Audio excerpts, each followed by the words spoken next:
नमस्कार, मैं पत्रकार हनुमान पुनिया और एक बार फिर आपका स्वागत है अपनी न्यूज के इवनिंग बुलेटिन में। और चर्चा करेंगे राजनीति की और हरियाणा की बड़ी खबरों की। सबसे पहले हम बात कर लेते हैं बीजेपी की। और बीजेपी के कद्दावर नेता है हरियाणा के अंदर राव राव इंद्रजीत सिंह। और उन्होंने विधानसभा चुनाव के उपरांत अपने समर्थकों के जो समर्थक विधायक है उनकी एक बैठक बुलाई, उनको अपने आवास पर बुलाया और उसके बाद में उन्होंने अपने बयान में कहा कि हमने अपना काम कर दिया, अब बीजेपी को करना है। दरअसल यहाँ बता दें कि लोकसभा चुनाव के बाद राव इंद्रजीत सिंह ने हरियाणा के अंदर मुख्यमंत्री पद की दावेदारी उन्होंने जताई थी। इसके अलावा जो है अनिल विज ने भी अपनी दावेदारी वो जता चुके हैं। तो ऐसे में अब हरियाणा में बीजेपी का सीएम किसे बनाया जाएगा, इसको लेकर कसमकस शुरू हो चुकी है। और इसी कड़ी के अंदर अब राव इंद्रजीत सिंह ने अपने समर्थक जो विधायक हैं उनकी बैठक बुलाई है। और ऐसे में बता दें कि 11 टिकटें जो है राव इंद्रजीत की तरफ से उनको मिली थी बीजेपी की तरफ से, और उसमें से 10 विधायक चुने गए थे। लेकिन कल एक मीटिंग बुलाई गई थी, उस मीटिंग में 8-9 जो एमएलए वो एक साथ इकट्ठे हुए, तो एक दबाव बनाने का काम है वो शुरू कर दिया गया है। अब आगे क्या कुछ दबाव बीजेपी सहन करती है वो आने वाला वक्त बताएगा। वहीं दूसरी तरफ कांग्रेस पार्टी की हार के बाद कांग्रेस के जो अध्यक्ष है हरियाणा के उदयबान, उनकी छुट्टी हो सकती है, इस तरह के सूत्रों से जानकारी मिली है। और उसमें हाईकमान का कहना है कि हरियाणा के अंदर व्यक्ति विशेष को तवज्जो दी गई और उसी की वजह से ये हश्र हुआ है। दरअसल पूरे पॉजिटिव माहौल था और उसके बावजूद कांग्रेस पार्टी हरियाणा में सरकार नहीं बना पाई, बहुमत से काफी दूर रह गई और बीजेपी अब तीसरी बार हरियाणा के अंदर सरकार बनानी जा रही है।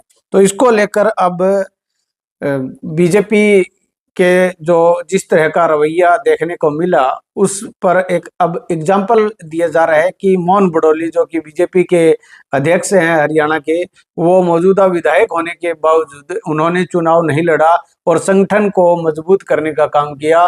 वहीं उदयबान ने खुद चुनाव लड़कर बड़ी गलती कर दी और अब ऐसे में उनको पद से हटाया जा सकता है। वहीं अगर ऐसा होता है तो इसका सीधा सीधा असर ये होगा कि भूपेंद्र सिंह हुड्डा के पर कुतरने का काम कांग्रेस पार्टी के हाईकमान की तरफ से शुरू कर दिए गए हैं।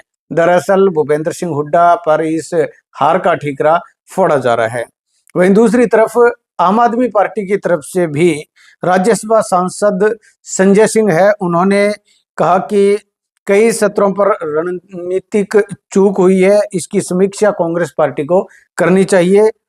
उन्होंने कहा कि इंडिया अलायंस के तहत जब जम्मू कश्मीर के अंदर चुनाव हमने लड़ा और वहां पर हमें पॉजिटिव रिस्पांस मिला, नेशनल कॉन्फ्रेंस और कांग्रेस ने एक साथ चुनाव जो है आम आदमी पार्टी के साथ लड़ा था और प्रचंड बहुमत वहां पर मिला है।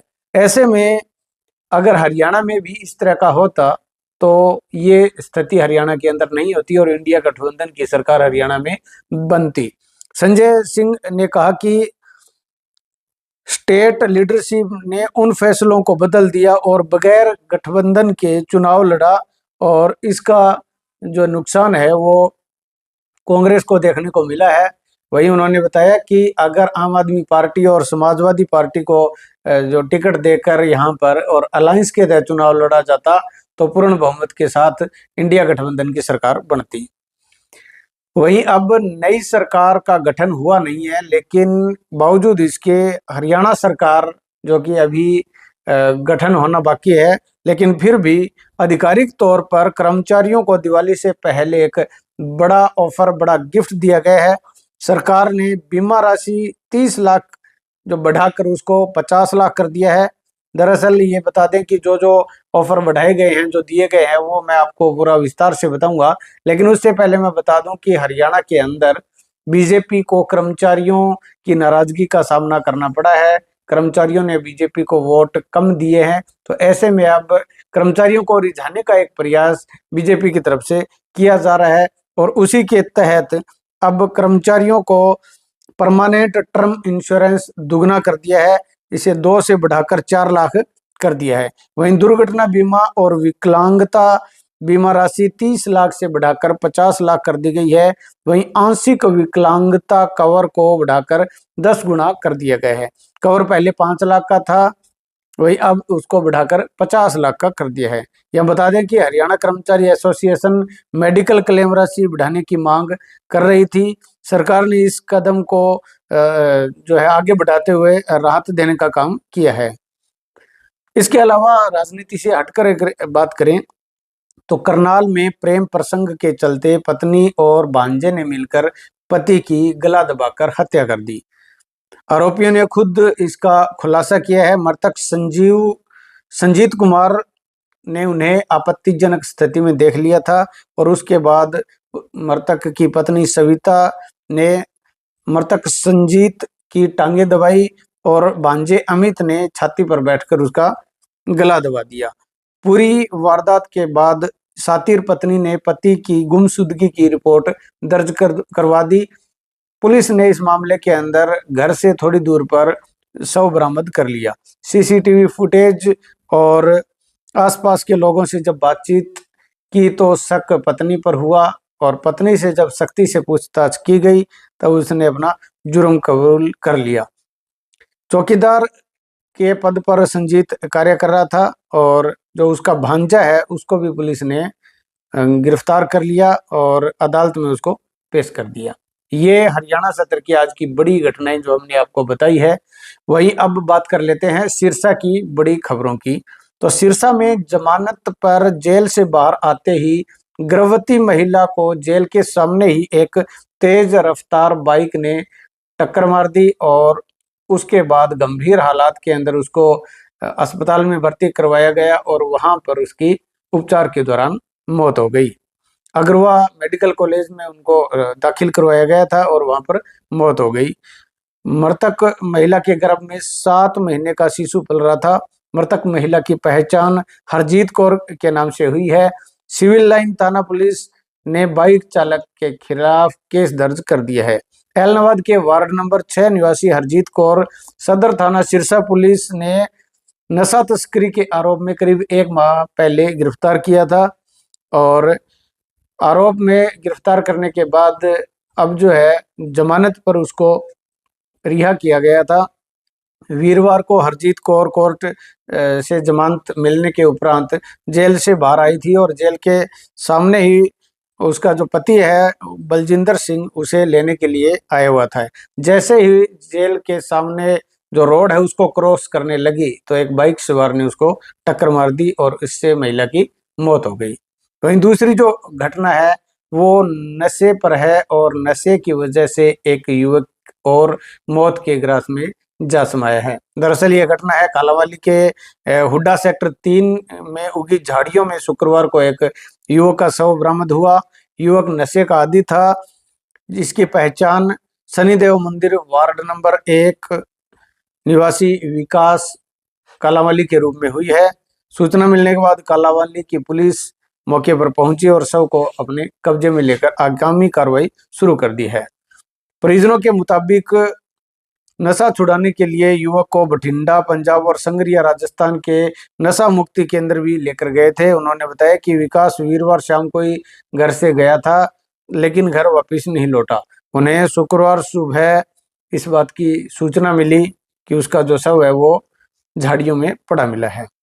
मृतक युवक विवाहित था और 11 महीने का एक उसका बेटा भी है। इसके अलावा सिरसा पुलिस अधीक्षक विक्रांत भूषण ने शुक्रवार को पुलिस पब्लिक कमेटी की एक बैठक ली। इस दौरान उन्होंने ग्राम पंचायतों, सामाजिक संगठनों व आमजन का सहयोग लेकर नशे के खिलाफ चलाए जा रहे अभियान में तेजी लाने की जो है बात कही है। नशा तस्करों के खिलाफ सख्त कार्रवाई करने की बात भी उन्होंने कही है। उन्होंने कहा कि नशे का कारोबार करने वालों की असली जगह जेल में है। नशे के सौदागरों के बारे में बेझिझक पुलिस को सूचना दे।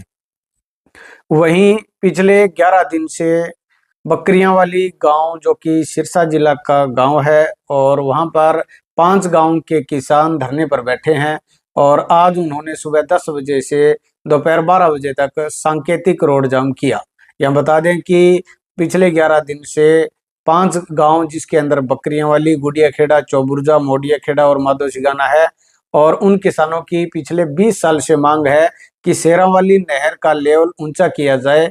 और अभी पिछले महीने ही इस नहर की रिमॉडलिंग का कार्य शुरू हुआ था, और 27 सितंबर को जो काम शुरू हुआ था, 1 अक्टूबर को किसानों ने वो काम रुकवा दिया। और उनका कहना था कि इसका लेवल है वो कम से कम 5 फीट और ऊंचा किया जाए। और इस मांग को लेकर किसानों ने काम रुकवा कर धरने पर वो बैठ गए थे। और बीते दिवस उन्होंने जिला प्रशासन को अवगत करवाया था कि अगर 24 घंटे में उनकी समस्या के समाधान को लेकर कोई आश्वासन नहीं मिला तो वो शुक्रवार को रोड जाम करेंगे। और इसी के तहत आज उन्होंने 10 बजे रोड जाम करना शुरू कर दिया। काफी भीड़ एकजुट हो गई, वहां पर वाहनों की लंबी लाइन लग गई। और उसके बाद में जिला प्रशासन की तरफ से पुलिस प्रशासन और नहरी विभाग के एसडीओ और एक्शन मौके पर पहुंचे, किसानों को समझाने का प्रयास किया। और विभाग की तरफ से कहा गया कि 2 दिन बाद में जो विभाग के उच्चाधिकारी है वो सिरसा आएंगे और उसके बाद उनकी समस्या का समाधान करने के लिए एक प्रयास किया जाएगा। हालांकि पूरा 2 घंटे का सांकेतिक जो धरना है वो पूरा 2 घंटे के बाद उसको रोड जाम को खोला गया। और किसान जो है वो धरने पर बने हुए हैं लगातार पिछले 11 दिन से। और उनका कहना है कि जब तक उनकी समस्या का समाधान नहीं हो जाता है और काम उनके अकॉर्डिंग शुरू नहीं हो जाता है, तब तक वो धरना इसी तरह से जारी रखेंगे। तो ये खबरें हैं आज की सिरसा की, हरियाणा की बड़ी खबरें। आपको हमारा ये इवनिंग बुलेटिन किस तरह का लग रहा है, कमेंट करके जरूर बताएं। वहीं अगर आपको ये पसंद आ रहा है तो इसको ज़्यादा से ज़्यादा शेयर जरूर करें। आपका बहुत बहुत धन्यवाद।